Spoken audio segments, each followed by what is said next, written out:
नमस्कार, चंडीगढ़ से आपका स्वागत है। मैं हूं आरजू। आइए सबसे पहले नजर डालते हैं कुछ अहम खबरों पर। राष्ट्रपति के अभिभाषण के साथ आज शुरू हुआ बजट सत्र। केंद्रीय वित्त मंत्री ने लोकसभा में आर्थिक सर्वेक्षण 2021-22 किया पेश। और पंजाब विधानसभा चुनाव के लिए नामांकन पत्र दाखिल करने की प्रक्रिया जारी। अब समाचार विस्तार से। राष्ट्रपति रामनाथ कोविंद ने कहा कि सरकार के प्रयासों के कारण ही भारत एक बार फिर से दुनिया की सबसे तेजी से बढ़ती हुई अर्थव्यवस्थाओं में से एक बन गया है। संसद के दोनों सदनों की संयुक्त बैठक को संबोधित करते हुए राष्ट्रपति ने कहा कि देश में मौजूदा वित्त वर्ष से पहले 7 महीनों में 48 अरब डॉलर का निवेश आकर्षित किया है। वैश्विक निवेश भारत के विकास के प्रति आश्वस्त है। कोरोना के इस महासंकट में हमने बड़े बड़े देशों में खाद्यान्न की कमी और भूख की परेशानी देखी है, लेकिन मेरी संवेदनशील सरकार ने इस बात का पूरा प्रयास किया कि 100 साल के इस सबसे बड़े संकट में कोई गरीब भूखा न रहे।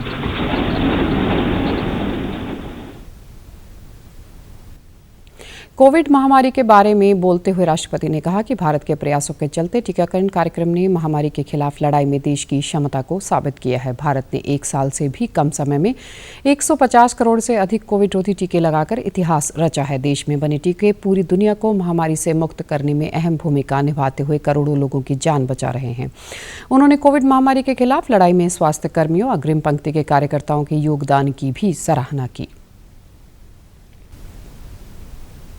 कोविड-19 के खिलाफ इस लड़ाई में भारत के सामर्थ्य का प्रमाण कोविड वैक्सीनेशन प्रोग्राम में नजर आया है। हमने 1 साल से भी कम समय में 150 करोड़ से भी ज्यादा वैक्सीन डोज लगाने का रिकॉर्ड पार किया। आज हम पूरी दुनिया में सबसे ज्यादा वैक्सीन डोज देने वाले अग्रणी देशों में से एक हैं। राष्ट्रपति ने सरकार की विभिन्न कल्याणकारी योजनाओं का जिक्र करते हुए कहा कि प्रधानमंत्री आयुष्मान भारत मिशन, प्रधानमंत्री गरीब कल्याण अन्न योजना, प्रधानमंत्री आवास योजना सहित अन्य योजनाओं से बड़ी संख्या में देशवासियों को लाभ हो रहा है। उन्होंने कहा कि सरकार ने देश में 80,000 से अधिक स्वास्थ्य तथा आरोग्य केंद्र काम कर रहे हैं। करोड़ों लोग आयुष्मान भारत कार्ड बनाकर लाभान्वित हुए हैं। सरकार ने 8,000 से अधिक जन औषधि केंद्रों के माध्यम से किफायती दरों पर दवाई उपलब्ध कराकर इलाज के खर्च को कम किया है। राष्ट्रपति ने कहा कि सरकार अंत्योदय के तहत कार्य करते हुए महामारी के दौरान गरीब लोगों को प्रधानमंत्री गरीब कल्याण अन्न योजना के तहत हर माह मुफ्त राशन दे रही है। 44 करोड़ से अधिक गरीब देशवासियों को बैंकिंग प्रणाली से जोड़ने के कारण करोड़ों लाभार्थियों को सीधे बैंक खातों में डाला गया। उन्होंने कहा कि रक्षा के क्षेत्र में मेक इन इंडिया पर विशेष ध्यान दिया गया। राष्ट्रपति ने कहा कि सरकार के प्रयासों से देश का कृषि निर्यात भी रिकॉर्ड स्तर पर बढ़ रहा है। सरकार ग्रामीण अर्थव्यवस्था तथा किसानों को सशक्त बनाने के लिए प्रयासरत है। महिला सशक्तिकरण के लिए विशेष कार्य किए गए हैं। उन्होंने कहा कि सरकार के लैंगिक समानता के लाने के लिए महिलाओं की शादी की उम्र 21 साल कर दी गई है।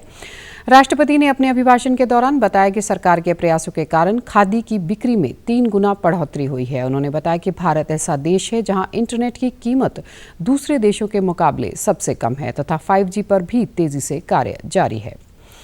प्रधानमंत्री नरेंद्र मोदी ने कहा कि मौजूदा वैश्विक परिदृश्य में भारत के लिए बहुत सारे अवसर उपलब्ध हैं। बजट सत्र से पहले प्रधानमंत्री ने कहा कि आर्थिक प्रगति, टीकाकरण की गति तथा देश में बने टीकों ने भारत के प्रति वैश्विक स्तर पर विश्वास पैदा किया है। मैं आशा करता हूं कि सभी आदरणीय सांसद, सभी राजनीतिक दल खुले मन से उत्तम चर्चा करके देश को प्रगति के रास्ते पर ले जाने में, उसमें गति लाने में अवश्य मददरूप होंगे। प्रधानमंत्री ने सभी राजनीतिक दलों तथा संसद सदस्यों से आग्रह किया है कि वे सत्र के दौरान सदन में चर्चा में भाग अवश्य लें। गौरतलब है कि बजट सत्र 2 चरणों में चलेगा। बजट का पहला चरण आज से 11 फरवरी तक, दूसरा चरण 14 मार्च से 8 अप्रैल। केंद्रीय वित्त मंत्री निर्मला सीतारमण ने आज लोकसभा में आर्थिक सर्वेक्षण 2021-22 पेश किया। राष्ट्रपति रामनाथ कोविंद के संसद के दोनों सदनों को संबोधन के बाद केंद्रीय वित्त मंत्री ने सर्वेक्षण सदन के पटल पर रखा। केंद्रीय वित्त मंत्री कल संसद में वार्षिक बजट पेश करेंगी। आर्थिक सर्वेक्षण पेश करने के साथ ही लोकसभा की कार्रवाई दिन भर के लिए स्थगित कर दी गई। पंजाब विधानसभा चुनाव के लिए नामांकन पत्र दाखिल करने की प्रक्रिया जारी है। नामांकन पत्र कल यानी 1 फरवरी तक भरे जा सकते हैं। आज राज्य भर में विभिन्न पार्टियों के कई दिग्गज नेताओं की ओर से नामांकन पत्र दाखिल किए गए। पंजाब के पूर्व मुख्यमंत्री तथा पंजाब लोक कांग्रेस के प्रधान कैप्टन अमरिंदर सिंह ने आज पटियाला शहरी से अपना नामांकन भरा। कैप्टन की पार्टी बीजेपी तथा अकाली दल संयुक्त के साथ मिलकर यह चुनाव लड़ रही है। उधर शिरोमणि अकाली दल के वरिष्ठ नेता व पंजाब के पूर्व मुख्यमंत्री प्रकाश सिंह बादल ने लंबी सीट से नामांकन भरा व शिरोमणि अकाली दल अध्यक्ष सुखबीर सिंह बादल ने जलालाबाद सीट से नामांकन दाखिल किया है। कांग्रेस पार्टी ने पंजाब के मुख्यमंत्री चरणजीत सिंह चन्नी को श्री चमकौर साहिब के साथ साथ भदौड़ सीट से भी प्रत्याशी बनाया है। चन्नी ने आज भदौड़ सीट से नामांकन दाखिल किया। पंजाब विधानसभा चुनाव के लिए नामांकन प्रक्रिया के अंतर्गत चुनाव आयोग की ओर से नामांकन के समय सख्ती प्रदर्शन पर कोरोना के चलते रोक है। रिटर्निंग अफसर कार्यालय में प्रत्याशी के साथ 2 अन्य के जाने की अनुमति है। नामांकन पत्रों की जांच 2 फरवरी को होगी और 4 फरवरी तक नामांकन वापस लिए जा सकते हैं।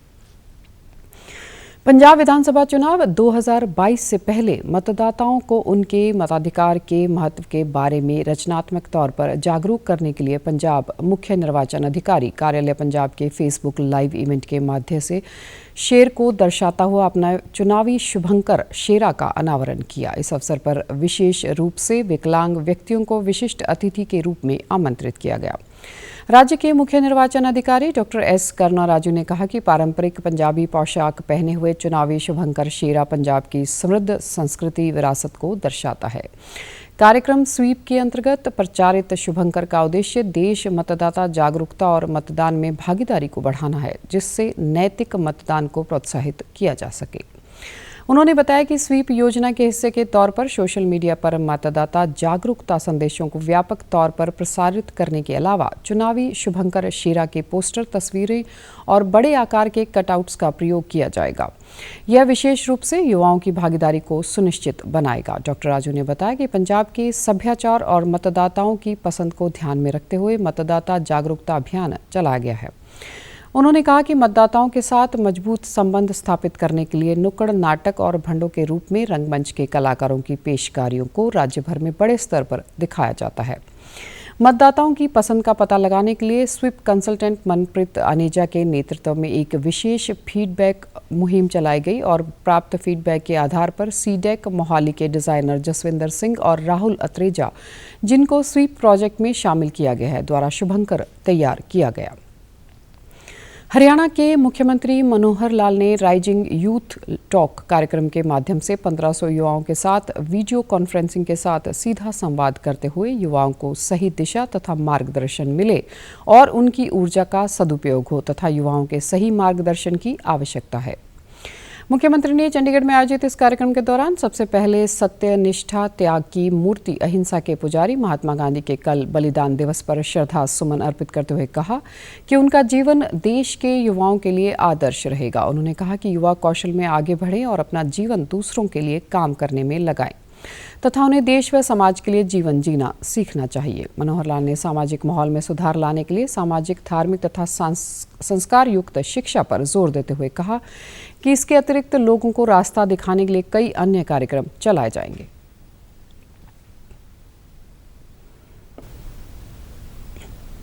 आज के कार्यक्रम का नाम भी राइजिंग यूथ ये रखा गया है और राइजिंग यूथ यानी एक उत्साह पूर्वक जो उभरता हुआ युवा है उसके बारे में कहा गया है। जब ये नाम ही ऐसा है राइजिंग यूथ, तो स्वाभाविक ऊर्जा जो मिलना ये बहुत ही एक स्वाभाविक इसमें से बात निकलती है। युवावस्था जो होती है वो एक ऐसी अवस्था होती है जिसमें माना गया है कि उसकी जो दशा और दिशा ये भी बहुत एक यानी उचित दिशा में ही यदि युवा का पालन पोषण होकर के और आगे बढ़ता है तो ही सार्थक उसका जीवन होता है। मुख्यमंत्री ने बताया कि अंत्योदय की भावना से लक्ष्य सामने रखकर कार्य करने से कोई चूक नहीं होती। इसके साथ साथ मन में किसी का बुरा करने का भाव नहीं आता। पंजाब विधानसभा चुनाव से पहले पूर्व आईएफएस केसी सिंह ने आज नई राजनीति पार्टी सुनहरा पंजाब पार्टी लॉन्च कर दी है। चंडीगढ़ में पार्टी को लॉन्च करते हुए केसी सिंह ने कहा कि पिछले वर्ष अगस्त में साझा सुनहरा पंजाब मंच की शुरुआत विभिन्न मुद्दों पर शहरी तथा ग्रामीण क्षेत्रों के लोगों की राय जानने तथा बातचीत के लिए शुरू किया गया। उन्होंने कहा कि 5 महीने में लोगों से बातचीत तथा उनकी दिक्कतों पर चर्चा के बाद यह अनुभव हुआ कि पंजाब के लोगों से संबंधित मुद्दों को हल करने के लिए राजनीतिक पार्टी के तौर पर आगे आने की आवश्यकता है।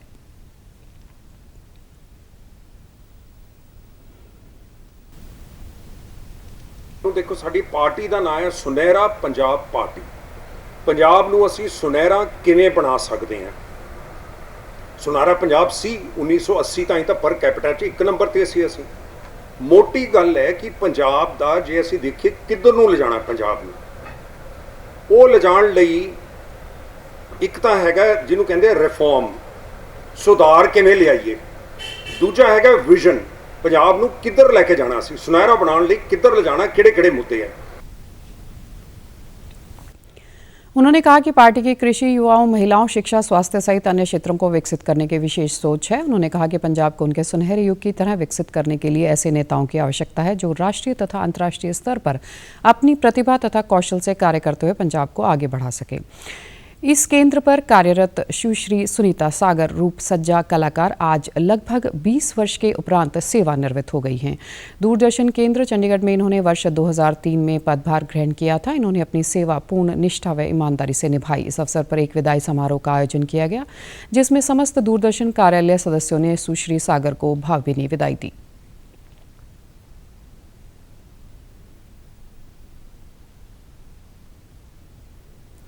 कोरोना वायरस का खतरा अभी टला नहीं है, इसलिए सभी से निवेदन है बाहर जाने के समय मास्क जरूर पहनें, सामाजिक दूरी बनाए रखें, बार बार अपने हाथ साबुन से धोएं और सैनिटाइजर का इस्तेमाल करें। और आप हमारे समाचार YouTube channel DD news Chandigarh, Facebook DD news Chandigarh और Twitter handle DD news CHE पर भी देख सकते हैं। इसी के साथ चंडीगढ़ से समाचारों का सिलसिला समाप्त होता है। अब मैं स्टूडियो से बाहर जा रही हूँ तो मैं अपना पास पहन रही हूँ। आप भी घर से बाहर जाएं तो मास्क ज़रूर पहनें। नमस्कार।